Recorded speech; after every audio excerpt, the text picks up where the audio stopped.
여러분 안녕하십니까, 강신엽 변호사입니다.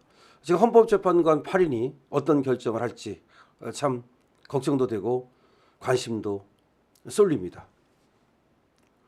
지금부터 이 8인의 성향과 그리고 그들의 어떤 앞으로의 윤 대통령 탄핵 심판에서의 어떤 그 판결, 이거를 한번 분석해 보겠습니다. 여기에 의미를 두고 우리가 관심을 갖는 이유는 이 성향에 따라서, 이들의 판결 어떤 결과에 따라서 정말 너무나 많은 그런 너무나 중대한 그런 영향이 우리에게 다가올 것이기 때문입니다. 어떻게 보면 말이죠, 대한민국 역사가 여기서 전진하느냐 중단되느냐, 정말 여기서 망하느냐 사느냐, 이 정도로 중요합니다. 그래서 우리가 지금 광화문에 모이고, 그리고 또 대구에 모이고, 여의도에 모이고, 전국 방방곡곡에 모여서 우리의 뜻을, 우리 국민의 의지를 보여주는 겁니다. 여러분, 헌법재판소도 법 아래에 있습니다. 법의 지배를 받습니다.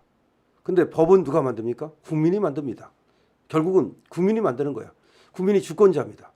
그러니까 국민 주권자인 국민이 윤 대통령을 탄핵하면 안 된다라고 지금 40%로 마의 벽을 넘어섰고, 무려 50%를 넘어섰고, 지금 60%를 향해 가고 있습니다.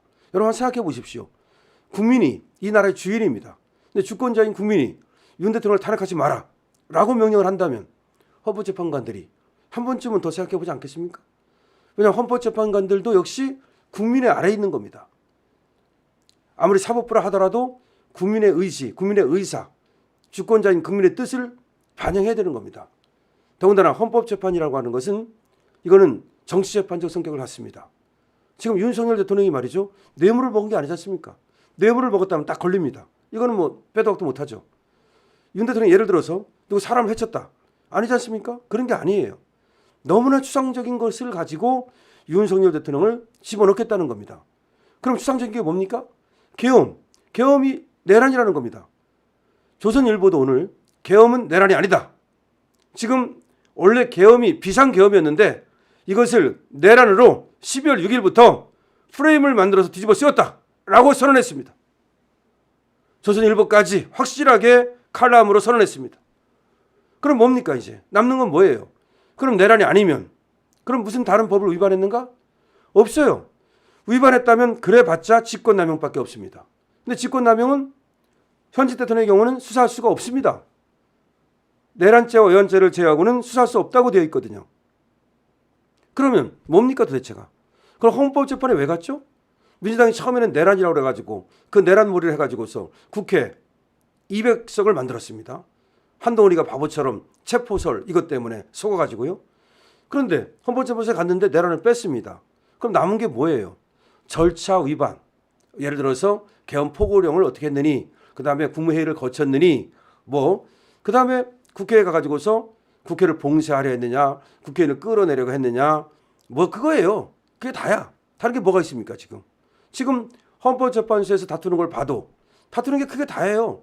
국회에서 거기서 끌어내라고 했냐, 도끼로 문을 부수라고 했냐, 무슨 또 150명이 있느냐 없느냐, 정말 지엽적인 문제를 가지고 다투고 있습니다. 그러나 결과가 나타난 게 있습니까? 아무것도 없어요. 회의가 방해된 것도 없고, 그렇다고 해서 다친 사람도 없고, 그렇다고 해서 아무것도 없습니다. 아무 일도 일어나지 않았어요. 그럼 무슨 말을 했냐 안 했냐, 그거 다투는 겁니다. 예를 들어서 그 말을 했다 하더라도 그것이 중대한 헌법 위반이 될 수가 없는데, 지금 그 말을 했는지 안 했는지도 모릅니다. 그런 상황에서 증명도 없는데 국민의 뜻에 의해서 정당하게 뽑힌 우리 대통령을 지금 국민이 반대하는데도 불구하고 탄핵한다? 불가능합니다. 제가 법조인으로서 분명히 말씀을 드립니다마는 법조인들은 말이죠, 국민의 뜻을 갖다가 어떻게 판단하느냐, 일단 법에 의해서 분명하게 판단이 될 때만 그거를 유죄라고 얘기하는 겁니다. 다시 말하면 증명이 되고 그리고 법에 분명히 나타나 있고 그때만 유죄라고 판단하는 건데, 지금 유죄라고 판단한다고 해서 대통령을 파면시킬 수 있느냐? 그것도 아닙니다. 유죄라 하더라도 그것이 사소한 것이라면, 중대한 헌법 위반이 아니라면, 그리고 중대한 법률 위반이 아니라면 못하게 돼 있어요.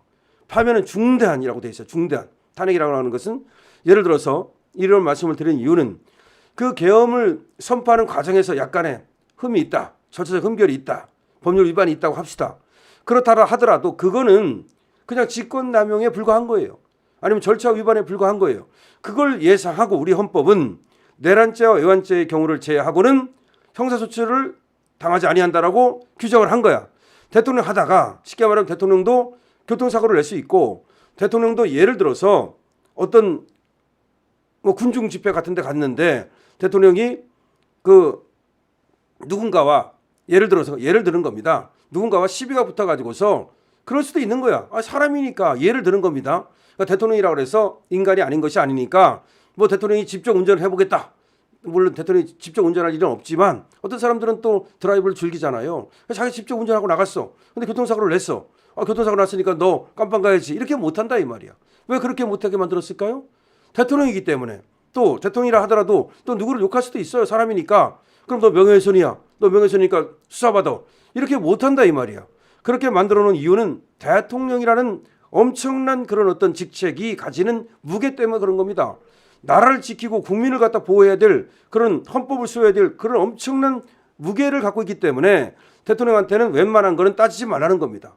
그러면 지금 대통령이 계엄을 갖다가 정당하게 선포했는데 그 조그만 절차 위반이라든가 예를 들어서 어떤 대통령이 어떤 지시를 했는데 그게 조금 따져볼 만하다.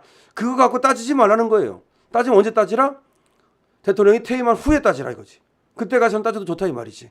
그것이 원래 헌법의 의미입니다. 자, 그렇다면은 제 얘기는 국민들이 지금부터 그 사소한 거 가지고 지금 떠들고 있는데 야, 그 사소한 거 갖고 떠들지 마. 우리 국민이 지금 40% 마의 벽을 넘어가지고 50%, 60% 우리 국민이 윤 대통령 복귀시키라고 명령한다면 그러면 헌법재판소 재판관들이 사소한 걸 가지고 그렇게 파면하라 할 수 있겠냐 이거죠.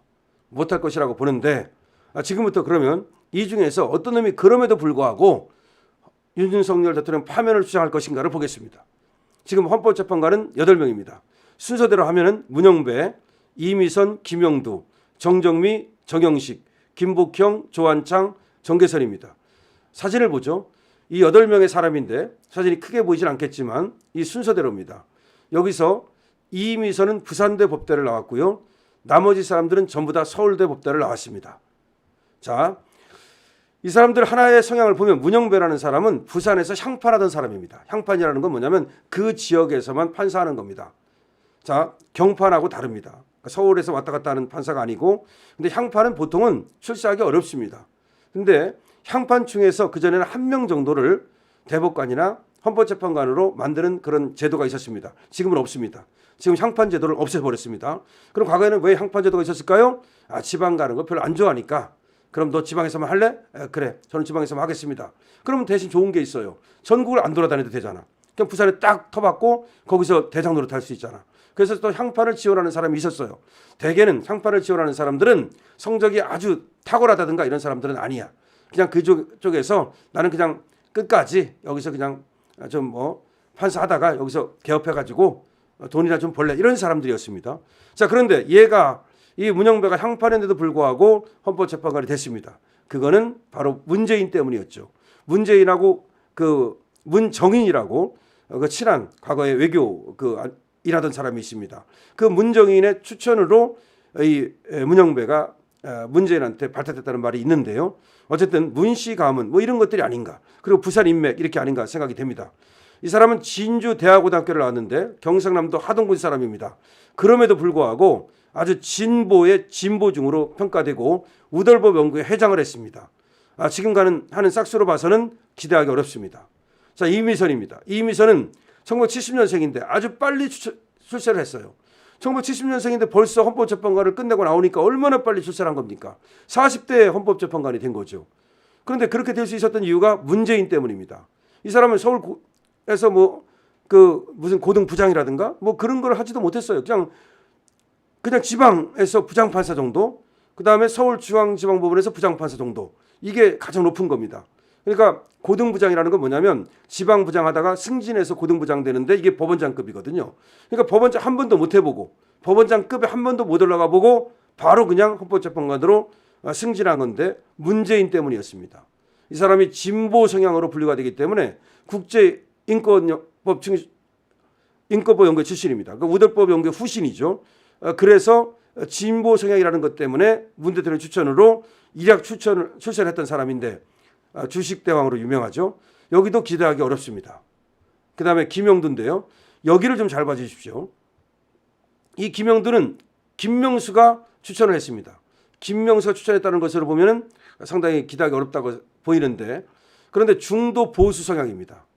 김명수도 그러니까 완전히 지쪽, 완전히 좌파만 하기가 뭐하니까 어느 정도 중도 보수인 사람을 임명을 했는데, 추천을 했는데 그만큼 실력이 있다는 얘기입니다. 그러니까 법리 해석에 중점을 두고 판결로는 존경을 받았다는 말이 있습니다. 그래서 여기는 제가 기대를 해봅니다.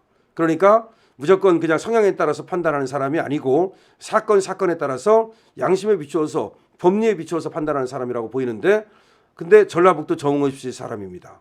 이게 조금 이제 마음에 걸리는 것이고, 어쩌면 이것 때문에 저쪽에서 추천을 받지 않았나라는 생각은 듭니다. 1965년생이고 김명수의 추천, 전라북도 정읍시 사람, 하지만 전체적으로 판결로 볼 때는 기대할 만하다. 정정미입니다. 이 사람은 중도 진보입니다. 그러니까 이 사람도 완전히 저쪽은 아닙니다. 그래서 약간은 기대해 볼 수 있는데 법과 원칙을 강조한다. 하동군 사람입니다. 경상남도. 근데 김명수의 추천입니다. 그래서 김명수의 추천이라는 점, 또 진보 쪽으로 평가받는다는 점을 보면 조금 기대를 크게 하긴 어렵다. 하지만 하동군 사람이라는 거, 그 다음에 법과 원칙을 중시한다는 걸로 보면은 역시 기대가 조금 가능하다. 그래서 다시 말씀드리면 문영배하고 이미선은 기대 가능성 20%밖에 못한다. 김영두와 정정민은 저는 기대 가능성을 그래도 50%로 봅니다. 50% 가능하다. 정영식 재판관은 이번에 여러분 그 활동을 많이 보고 있죠. 강원도 강릉시 사람이고 1961년생입니다. 보수가 확실합니다. 그 정치적 중립성과 법리 해석의 엄격성을 강조합니다. 그리고 국민의힘에서 들어갔지만 윤석열 대통령이 추천했다고 봐야 됩니다. 그래서 여기는 기대 가능성 80% 이상 이렇게 보고요. 김복형은 윤석열 대통령 추천으로 들어간 사람입니다. 그러니까 윤석열 대통령이 직접 가장 먼저 선택한 사람이 김복형이기 때문에 여기는 거제 사람이고요. 그리고 스타일로 볼 때 역시 보수 성향이고요. 여기는 기대 가능성 80% 이상. 그러면 조한창입니다. 여기가 이제 중요한데요. 여기는 국민의힘에서 이번에 추천해서 들어갔는데 수원 사람입니다. 그리고 서울 사람입니다. 그리고 보수 쪽 사람으로 분류는 되는데요. 다만 이 사람이 조금 청문회 할 때는 약간 윤석열 대통령의 어떤 그 계엄에 조금 비판적 색채를 가졌어요. 근데 그거는 의도적으로 그랬다고도 볼 수 있으니까 청문회를 통과하기 위해서 그거는 조금 우리가 봐주고, 그렇다면은 이 사람이 그래도 윤석열 대통령 등에 칼을 꽂지 않을 것이다라고 봐서 저는 70%의 가능성이 있다고 봅니다. 그다음 정계선, 여기는 가장 가능성이 없는 사람이고 그 남편이라든가 등등 충주 사람인데, 충청북도 충주. 그런데 어떻게 그렇게 좌파 쪽으로 기울었는지 모르겠습니다. 그래서 여기는 가능성이 20%. 자, 그러면 제가 가능성 20%라고 본 사람은 문영배, 이미선, 정계선. 가능성 없다. 세 사람은 없다. 그 다음에 가능성이 80% 정도 된다고 보는 사람. 70, 80%는 지금 정영식, 여기 정영식입니다. 그 다음에 여기 김복형 여자죠. 그 다음에 여기 조한창. 여기는 80% 정도까지 볼 수 있죠. 그러면 이제 3대 3이 됐습니다. 3대 3. 그리고 이제 아까 제가 얘기했던 두 사람. 50%로 보는 사람은 바로 이 사람. 정정미. 저는 그래도 50%는 가능성이 있다고 봅니다.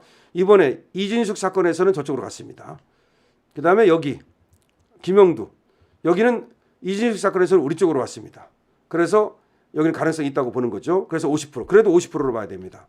자, 그러면 이 사람 중에서 한 사람은 전리가고 한 사람은 1, 2, 5면 4대 4가 되는 겁니다. 이진숙하고 똑같습니다. 그렇게 되면.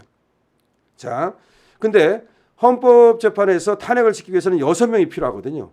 그럼 6명이 되려면 어떻게 됩니까?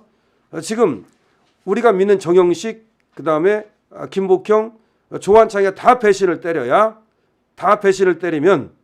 그러면 뭐 8명 되는 거고, 이 중에서 한 명이 배신을 때리면 다른 사람 더 저쪽으로 간다고 칠 때 그러면 6명이 되는 겁니다.